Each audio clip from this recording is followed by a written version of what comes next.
before, and so like Tom mentioned, I do like to have very interactive presentations. So if you have questions, feel free to just shout out and ask your questions. There will be time at the end for some questions and answers as well. So I kind of like to tailor my presentation to whoever's in the room and whatever's going to be most effective. So again, I'm Allison Barber. I'm with Fight for Small, and Fight for Small is an initiative of InSource Code, so we're sister organizations. We help small businesses in central Indiana with their digital marketing. So whether that's your website, social media, getting found online, email, whatever that looks like for you, however you want to grow your business online. We spend a lot of energy and time in educating small businesses. So today we're going to talk about 14 secrets that can help you with social media growth and development, and then we'll go through some different tools you can use, how to plan your social media strategy, and then of course have some time at the end for questions and answers. So tip number one, or secret number one, is to limit your social media platforms. I always talk to small businesses about don't get in over your head. If you're just getting started with social media, just pick one platform that you think is going to relate most to your audience. If you're a photographer or a restaurant or something that has really great visuals, go with something like Instagram or Facebook. If you share a lot of really great information, you might want to go with something more like Twitter.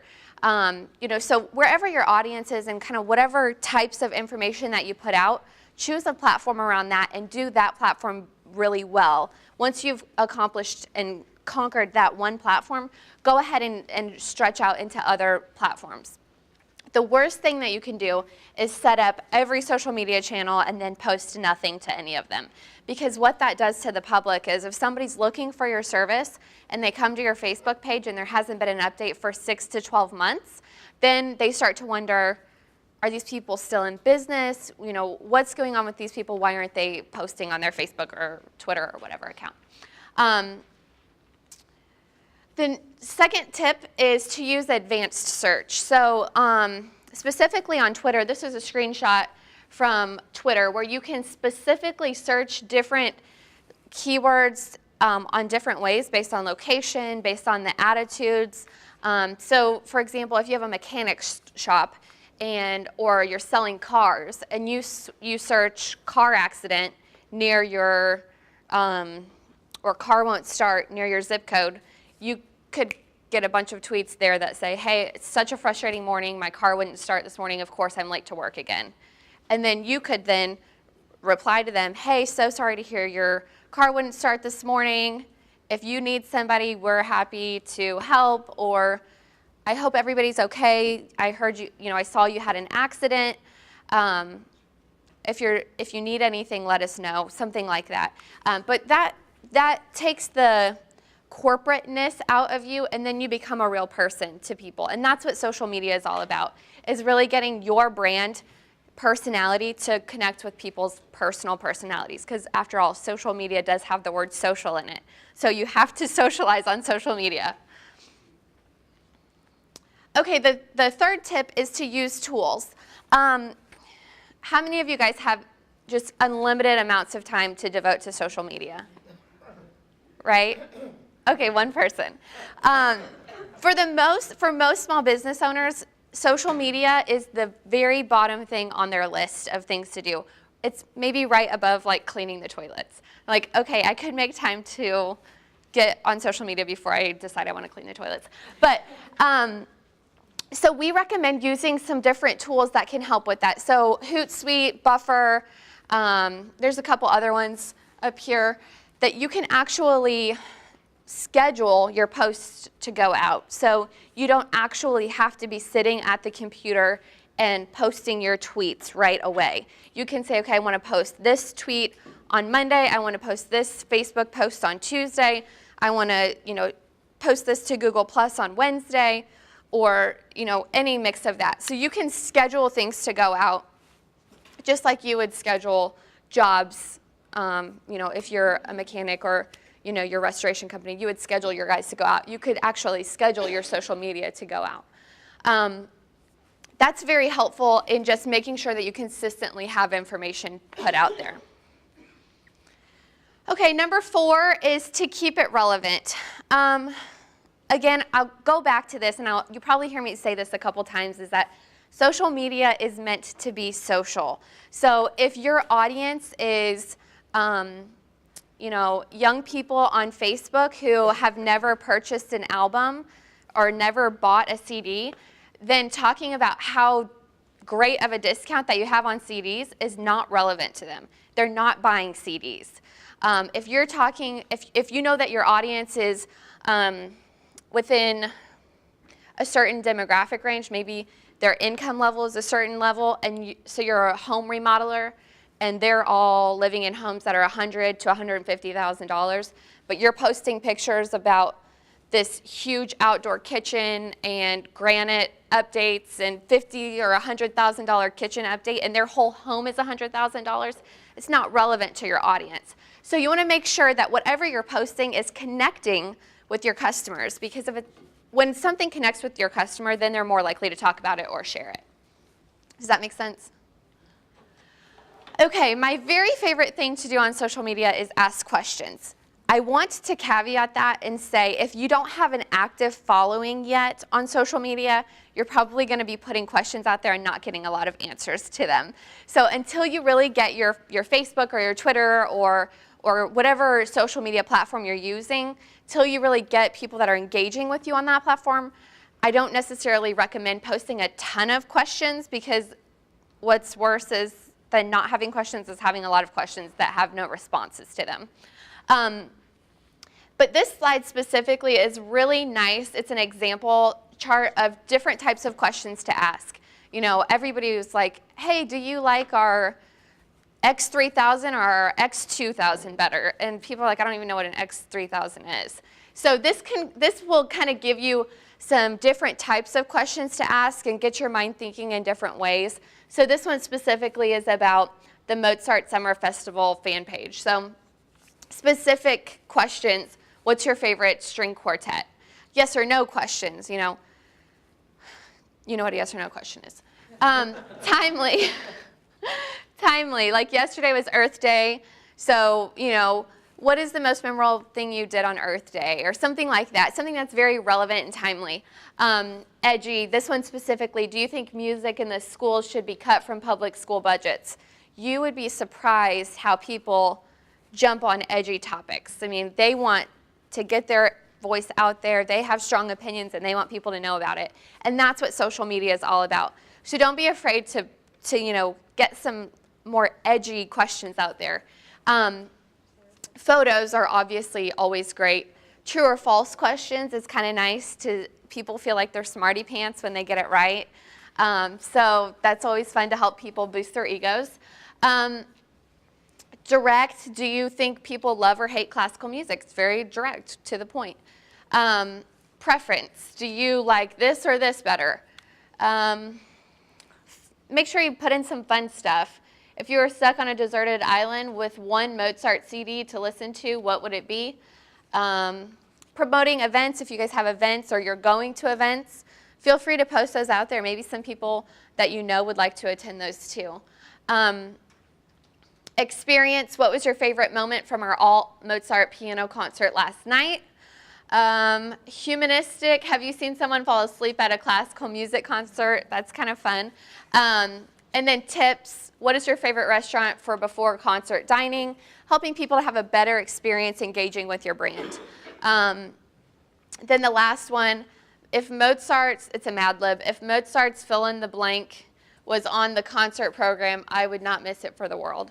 So, I mean, that's just one example for one Facebook page or one Twitter account or whatever. But if you kind of take these, we actually do this with our social media as well, is take stuff like this and just kind of brainstorm with your team and then schedule it out with one of those tools, and then you've got a really great start to a social media plan. Tell people what to do. I am really surprised that I talk to small business owners a lot, and they're like, well, I posted that I had this going on or whatever, and nobody even went to my website and checked it out. Well, did they know it was on your website? Maybe they didn't even realize it was on your website. If you said, hey, we're having this special and there's a coupon out, but you don't say, look in Valpak or look in, you know, the local savings magazine, or check out our website, or click here to download. You kind of have to tell people exactly what to do. So don't be afraid to say, share this for a coupon, like if you're ready for spring to get here, you know, whatever. But don't be shy or afraid to actually say, here's what I want you to do. Again, this is similar, but add a call to action into your posts. Again, click here to download our free thing. You know, act now. I'm kind of against the act now phrase. It feels a little bit like an infomercial, like, and if you do it now, you're going to get a free ShamWow too. Like, not really. Exactly, but wait. So add a call to action, though, on your post. Don't be afraid to either tell people what to do, or, you know, throw in, if you're going to give them something really great for being a part of your social media base, and I think you should, don't be afraid to ask them and get them to take action. Pictures are worth 1,000 words. You can communicate something so much more deeply through a picture. It can elicit emotional responses. If you have an event, you know, showing a picture of who was at the event and how exciting it was, or if you have, we're working with a client right now who helps teens, you know, at-risk teens, and their current web platform has no pictures at all, even stock pictures.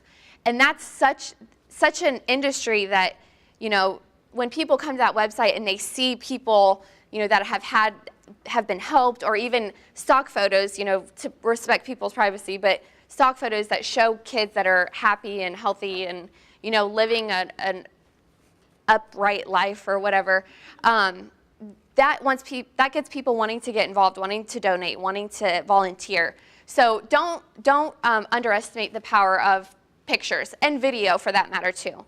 Video is a little bit more difficult just because you have to have somebody that can shoot the video, and it needs to be of decent quality, but don't underestimate the power of a picture. Okay, headlines are another thing. I know sometimes people are like, well, I'm not very creative. Well, ask somebody around you in your office that's creative, or, you know, take it home at night and ask your kids or your nieces or your nephews or your husband or your wife or your boyfriend or your girlfriend or whoever, or your neighbor or your dog, somebody. If you don't feel like you can come up with creative titles, ask somebody who can help come up with creative titles, because have you all seen, like, on Facebook or something where it's like, Mom saves the day and you won't believe how, or something like that, and you're like, I gotta know how she did it. Like, so if you can come up with something a little bit creative or catchy, I always love it when they're like, here's the top 10 list of places to see in Indianapolis. You won't want to miss number 4. And I'm like, what's number 4? I got to get and see what number 4 is. So don't underestimate the power of catchy headlines. Sometimes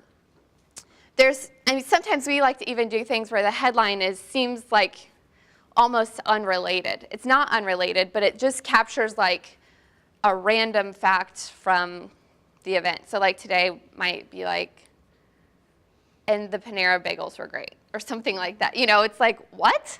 Why did they even say that? So you kind of get people engaged in a way that they wouldn't necessarily expect to be engaged. So surprise them.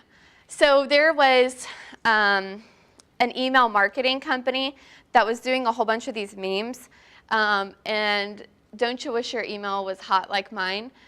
And so their audience clearly never thought that they were going to be referencing this girls band in their promotions. They had some other ones, I think, with like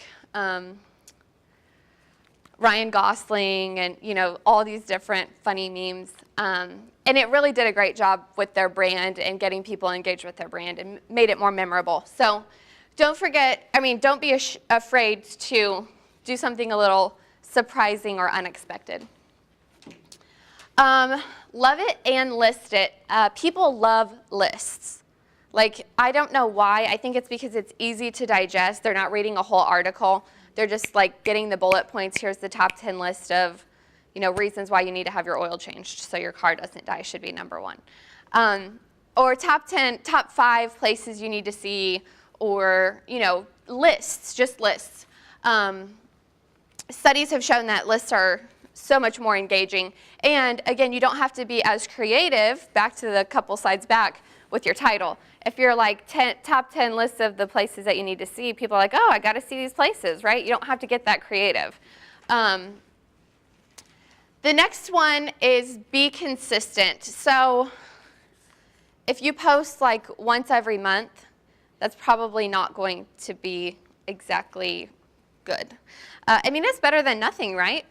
But it's really, really great when you can be consistent. And sometimes what I like to try to tell businesses to do is incorporate something where people expect and look forward to that post coming. So we did for a little while local lunch Mondays at our office. So every Monday we would go to a local restaurant. Our whole team would go to a local restaurant and we would write a blog post about the food, the how our experience was, what we recommend on the menu.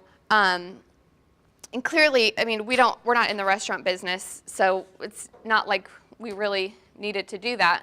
But we do help serve small businesses. So from our perspective, it was like, hey, let's give these people a little bit more exposure online, have a great team lunch, and then give our readers something to look forward to. So if you can do something along those lines, another thing that we like to do, we haven't done it for a while, but Favorite Friday. So maybe like our favorite plugin that we use, which is something on your website, or favorite small business tool, or do what? Throwback Thursday. Yeah, Throwback Thursday. We don't really do a lot of Women Crush Wednesday at our office or Man Crush Monday, but to each their own. Be surprising. Okay, 13 is timing. So it's important, and you can see up here the most active times for all the social media channels. I can always tell when a small business owner is managing a Facebook page because the posts are always from like 6:30 to 7:30 a.m. So it's like they get into the office and they're like, oh yeah, I was going to post something on my Facebook page today. And they post something like, our cleaning is the best. Send. 6:30 a.m. I'm like, okay, not very many people are on Facebook at 6:30 a.m. I mean, some people are, but you want to make sure that you're falling into the times when people are most active. And here's why. Not just because you want people to engage with your content. Yes, you do. But for Facebook specifically, their algorithms are very geared towards how engaged your audience is with your posts.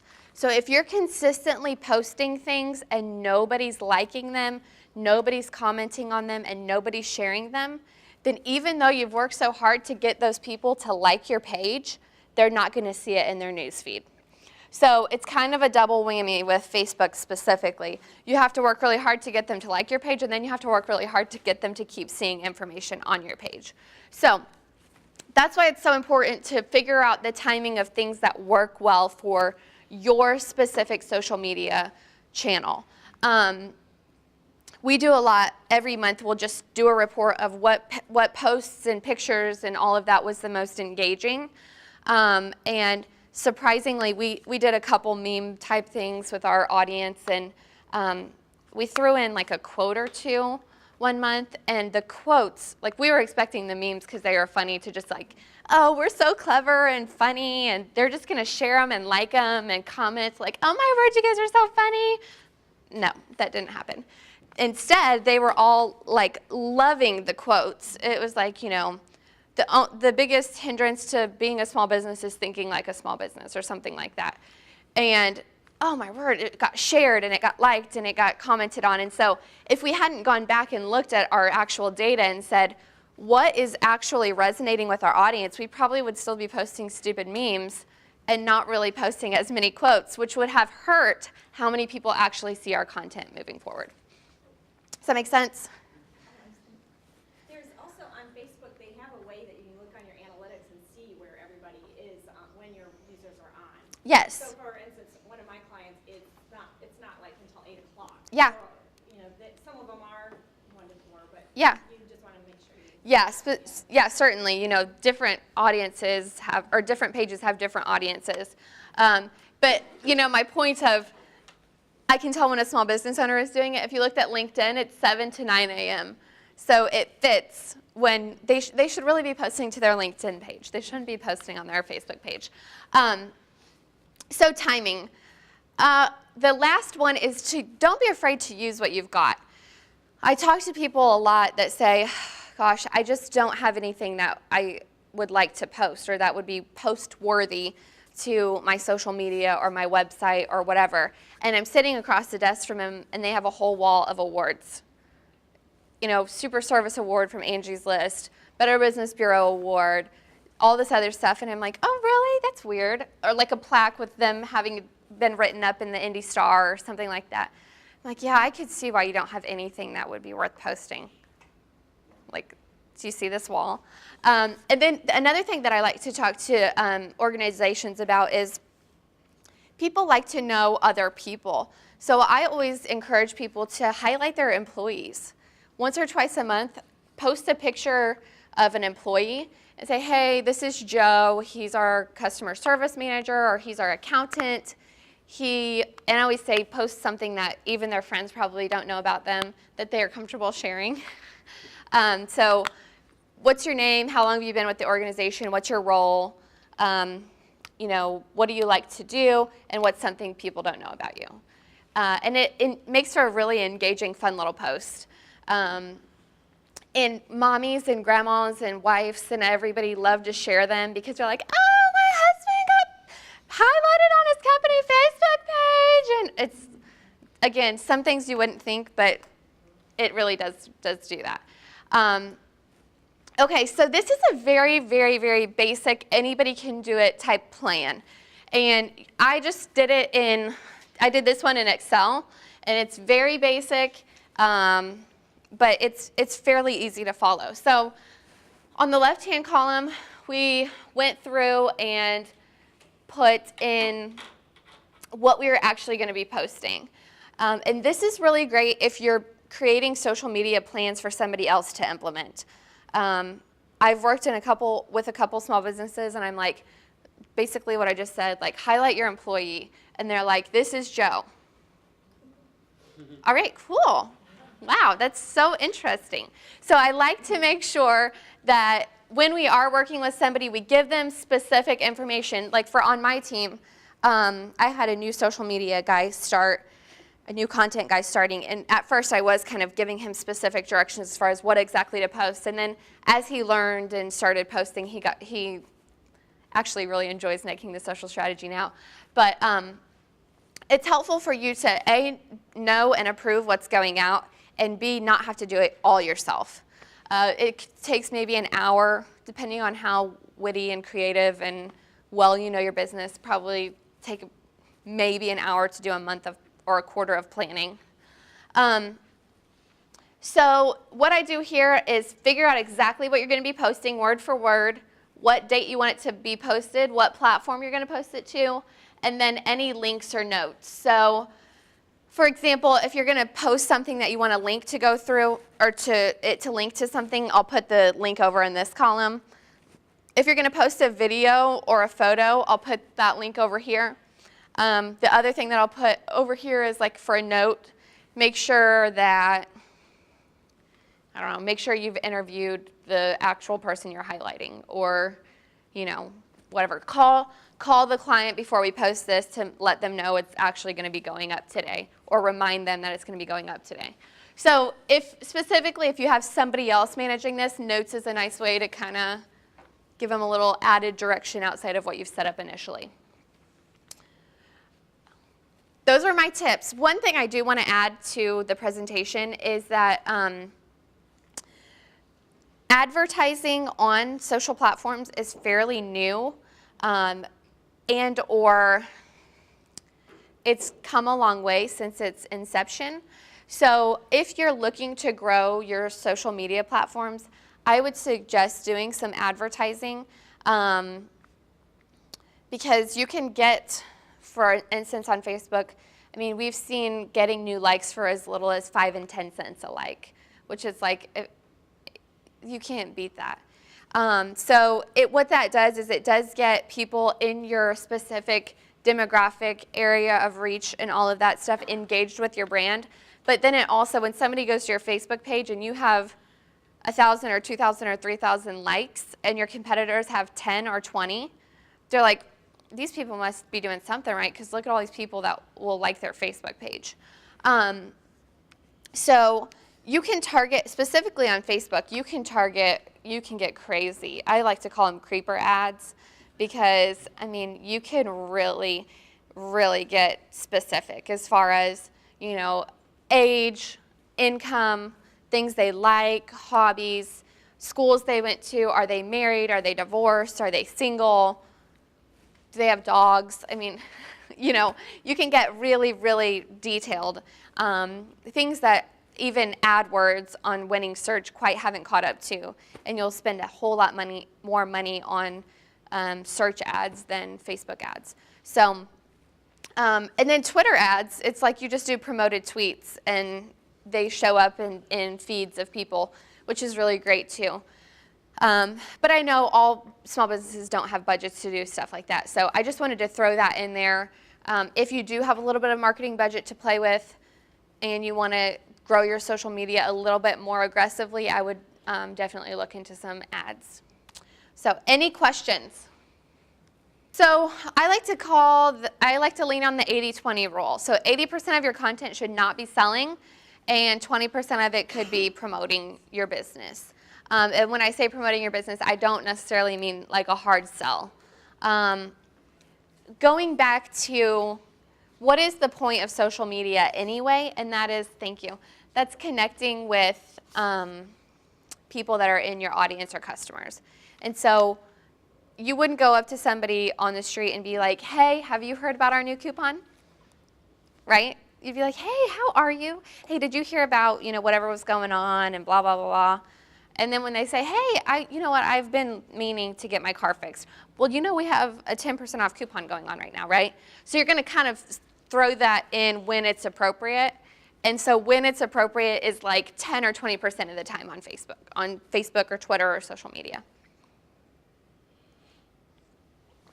At the same time, though, be relevant, share information that's relevant to them to help them understand why they need your products and services. Sometimes people don't understand that they need your products and services, but do it in a way that's not like, but wait, there's more, ShamWow. Share content, free content, great content that's easy to digest, pictures, lists, photos, blah, blah, blah, all that. I would say that you need to post at least a couple times a week, I would say at the minimum. Now, it depends who your audience is too. Sometimes people are like 55 plus, they're getting on social media maybe once or twice a day. My husband's a youth pastor, so I follow some of our teens on Twitter, and it's like diarrhea of the Twitter account on there. I mean, they're tweeting every 2 seconds, it seems like. I just got to school. Oh my word, did you see that at school? Okay, now I'm going into class. And I'm like, I really do not need to know all of these details of your life. So it kind of depends on who your audience is. The other thing that I do like to recommend is giving people an insider look at what's going on in your organization. If you're having a big event, sometimes posting pictures of like event setup, or here's all the promo items, the really cool promo items that we have for this event. You're not going to want to miss these type of thing. If they're on your social media platform, they might get to see it before anybody else gets to see it. And that's all stuff that you don't really have to work to create content. You just kind of snap a picture. So I wouldn't get too hung up on, you know, I have to post every single day, but I would make it an effort to at least every couple days. It seems like every day that demographics are changing on social media. But there's demographics out there as far as who the majority of users are for each platform. For instance, Facebook is trending gradually older. So if you have an older demographic, Facebook might be a great place for you to be, which 5 years ago I would have never said that. But that's just the way that the market is shifting. LinkedIn clearly is professionals. So if you have content that's maybe HR services or accounting services, some professional services or you're selling B2B, LinkedIn might be a really great place to be engaged in some of their groups and make sure you have a presence there and you're posting information there. Instagram is more geared towards younger people, older young people, I would say. Young to older young. I don't know if that makes sense. Tread lightly with that. Exactly. But, you know, doing research around what you're specifically doing. And then again, like I mentioned at the beginning, if you have something that's very visual, I would suggest Instagram or Facebook, places where there's a little bit more visually driven. Facebook is very difficult if you're just going to be posting status updates. The algorithm that Facebook uses, they give higher preference to videos and photos. So if you're just going to be posting text, you're not going to be seen as much unless people are just highly engaged in your content consistently for a long time. Then you're like, people got to have this stuff. Then you can post whatever you want. But for the most part, videos and photos get a higher exposure on Facebook. We have a couple clients who do like home renovation that it could be beneficial to, you know, I'm looking for my dream kitchen type thing. Or we do have some people that sell products. So like one person I'm thinking of sells essential oils, and that's like going crazy on Pinterest, you know, what I can make my own baby diapers or whatever, wipes with essential oils. And all these stay-at-home moms that are Pinteresting all day are like, oh my gosh, I can't use Huggies anymore. I got to make my own wipes. So stuff like that, you know, is a little bit more prevalent in Pinterest, but it's one of those things where it hasn't been business focused long enough to really have a lot of case studies where there's really, really high value for organizations. It's not one that we recommend a lot. The other thing that we will do sometimes is try to integrate, like for example, we have a lot of clients that are in home industries, you know, remodelers, roofers, whatever, and they'll have like house.com accounts. I'm not sure if you're familiar with that, but other websites that are basically aggregators, similar to an Angie's List or something, but it's like a lookbook for homeowners, the house.com is. And what we'll do is we'll embed like those photo galleries into their websites so that they're only updating pictures in one place and it's kind of going out to multiple different channels, which you could then integrate into Pinterest or whatever as well. The largest users that I've seen from my experience of LinkedIn are people who are looking for jobs, people who are executive headhunters, or people that are looking for funding. Or looking to grow their business substantially. They're using it to get something out of it. It's not something that people, like I have a LinkedIn account and I'm not really active on it. I do get on there every once in a while. I'll, you know, connect with people, basically use it as like if I meet somebody, I'll say, hey, I want to connect with you on LinkedIn. But I don't get on there every day and like read the feeds like I would another social media account or channel.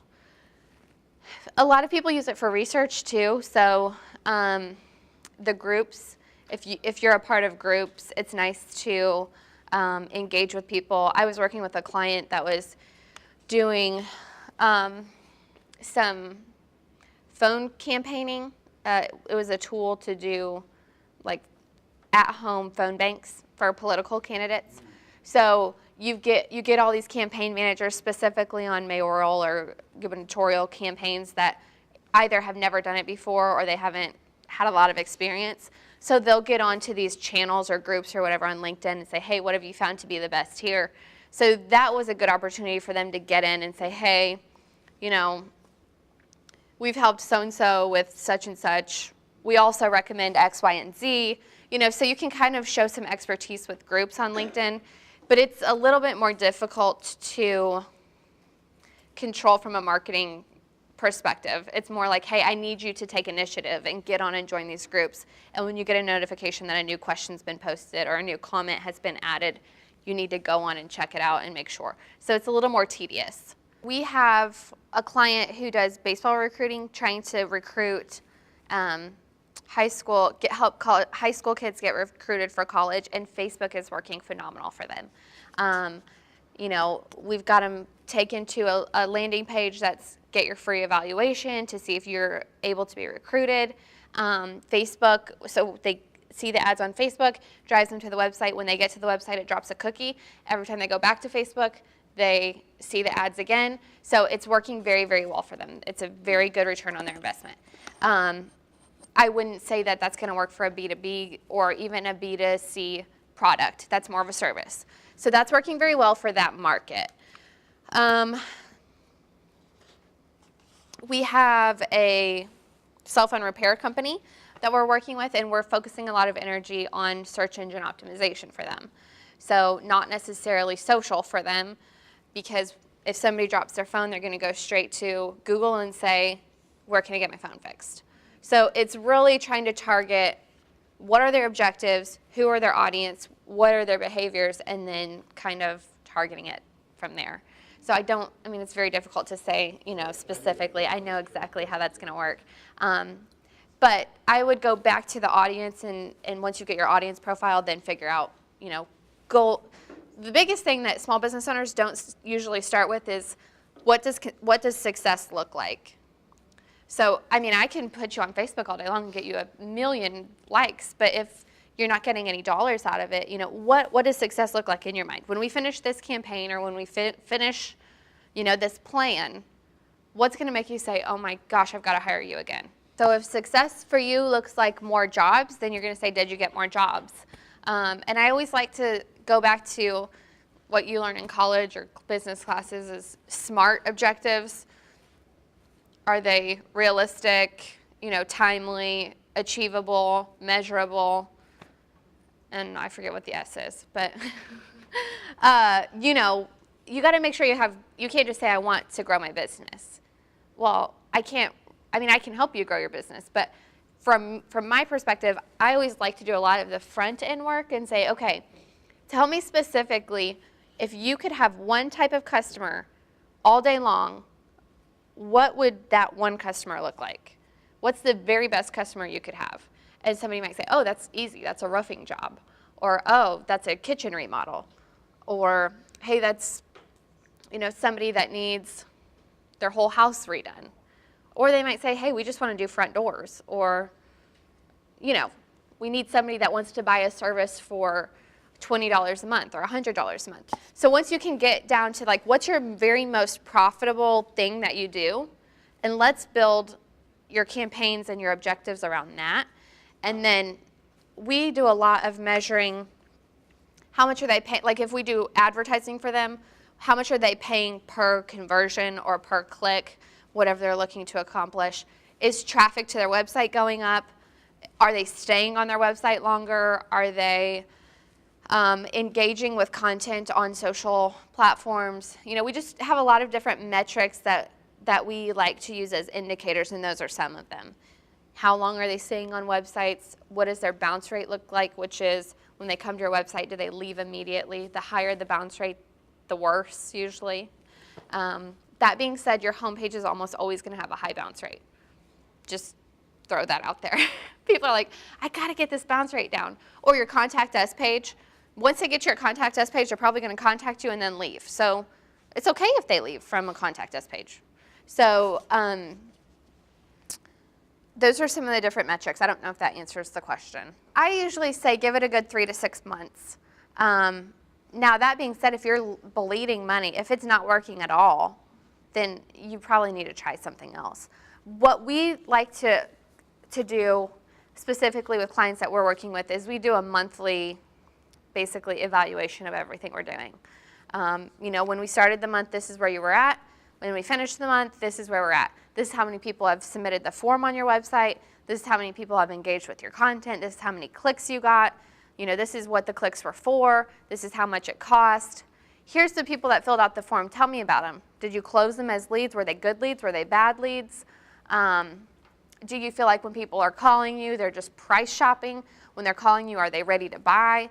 Trying to get into some of those metrics that are a little bit more touchy-feely, but at the end of the day are really going to be better value. I don't know if that makes sense. So I always like to ask small business owners, do you realistically think you have time to do it? And if the answer is with any hesitation, then I would say have somebody else do it. I would not just have somebody else random do it, like that's in your office, if you don't feel like take a look at their social media profiles. If they have a lot of really funny things that are really engaging and people seem to really think they're great, you might say, hey, why don't you try it and maybe do a little plan for them to start out at first and see how it goes. And as far as hiring it out, there's times where we recommend people hiring it out. I would say that I would make sure I would interview whoever's going to be doing it to make sure that they are getting your brand personality involved. We have a gym, a private gym that we work with in Indy, and he was Mr. Indiana in 2014, and so he has like no treadmills in his gym. He's all about gym intimidation. He's like, get all the haters out of here. No gym intimidation here. Like, when you go to the gym, there's all the skinny or like really fit people that are on the treadmill, just like, oh my gosh, I'm working out so hard on the treadmill or whatever. He's like, no, that's not us. So we've really worked to get his brand personality and his ads. One of his ads, he's like huge, crazy, because he was Mr. Indiana. And he's like this pointing to a poster, and it's like a old-fashioned pinup, and it says, I went on a 14-day diet and all I lost was 14 days. So one of his ads is like, lose more than 14 days with, our gym or whatever. And it's funny because he's this huge burly guy, and he's like, but he had posted it to his Instagram account. So we worked to say, okay, let's capture what his gym members are identifying with and enjoying and bring that into some of his ads and into some of his content and make sure that we're really supporting his personality and not just something that we think is going to work. So I would make sure that whoever you're talking to is really going to pull in your personality of your brand or help pull out the personality of your brand from you guys. Sometimes people are like, I don't know what my brand personality is yet. You should see a number on there that says seen by. Right, I get So hundreds of them. hundreds, okay. 400 or 500. Okay, well, when you think, are you a Facebook user? Do you have Facebook anyway? Yes. So when you're thinking of scrolling through your Facebook, I like maybe 1 in 20 pictures, right? So the likelihood of somebody seeing it and liking it every single day is probably very, very low. So, 10s or 20s on hundreds of people seeing it is probably not really that terrible of an engagement. It's just, you just need to know that people are probably not getting on Facebook and being like, I cannot wait to see what the daily picture is. That's a lot of what people are, that's why I think a lot of younger people and savvy people, like you, Tom, and you also fit in the young category too, are moving away from Facebook because they can't control what they see. Like, they have a lot of friends that they don't see anything from them because they might not interact with their content as much, but they still want to see it. So Google or Facebook is really, I think, working to figure out how they can balance, paid content versus business content versus personal content. When you have thousands and thousands and thousands of friends on there, getting through all of that content, it's like you would get back 2 hours by the time you were done on Facebook. So that's why they kind of pick and choose whatever is either the most popular content in your network or people that you've engaged with the most. The last point is to use what you've got. And if you're producing great blog content, you can absolutely repurpose that to your Facebook page and your Twitter account and email, e-newsletters, and bringing them all back in to your website is always great. And one note that's not related to social media, but it's absolutely relevant, is Google just changed their algorithm for mobile search, and that is huge, huge, huge impact. We've seen our clients, the cell phone repair company that I was talking about, his website had a mobile version and a desktop version, but it doesn't fall within the guidelines of what Google considers mobile now, which is like, okay. So we're actually working to spin him to a new website that's going to be more, it's actually a responsive website because his organic traffic literally dropped in half. And they've been doing these, it officially went out last week, but if you look at your organic traffic, I would say probably towards the end of February. We've seen a lot of our clients start dropping off towards the end of February. So what I would recommend is going back, if you have Google Analytics installed on your account, look from January to now and take a look at just the organic search and see how that changed.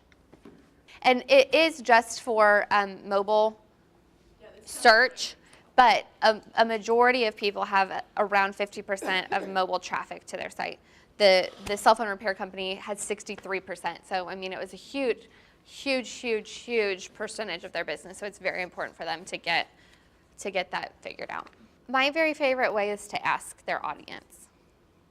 Just say, hey, you know, and you'll see if people are like, oh, I want to be friends with you on Facebook, or, you know, hey, I saw this on Twitter, or, you know, don't underestimate the value of just surveying your customers.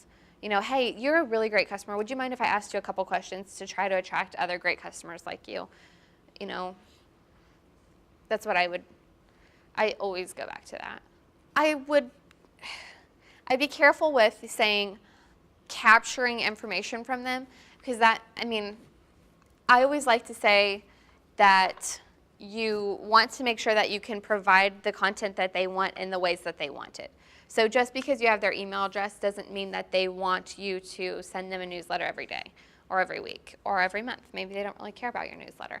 And if they don't care about your e-newsletter, then you don't want them on your email list, because your open rates are going to go down, your click-through rates are going to go down, and then your deliverability rates are going to go down. So the end goal in all marketing for small businesses is engagement. So gone are the days of just having numbers, likes, and my list is 10,000 people long, but only 2,000 of them are ever even opening it. Well, those internet or mail service providers are saying, hey, these people aren't even sending these emails to relevant people. So they start kind of knocking you down a little bit. So I would say provide as much great content as you can for people where they want to have content. Now, we will always collect email addresses from our clients, and we'll send them client updates. So we have a mailing list for client updates. Hey, we're doing maintenance today, or hey, we have this class coming up, or hey, you know, whatever. And that's a little bit different as far as they're already paying customers of ours versus, hey, I saw you at a networking event, and now you're going to become one of my newsletter subscribers, and you're going to get to hear all the great things that I can do for you. So I don't discourage people from doing e-newsletters, but I do encourage them to make sure that people have expressly provided interest in being on that newsletter before they add them to that email list. Any other questions? Are we thoroughly overwhelmed?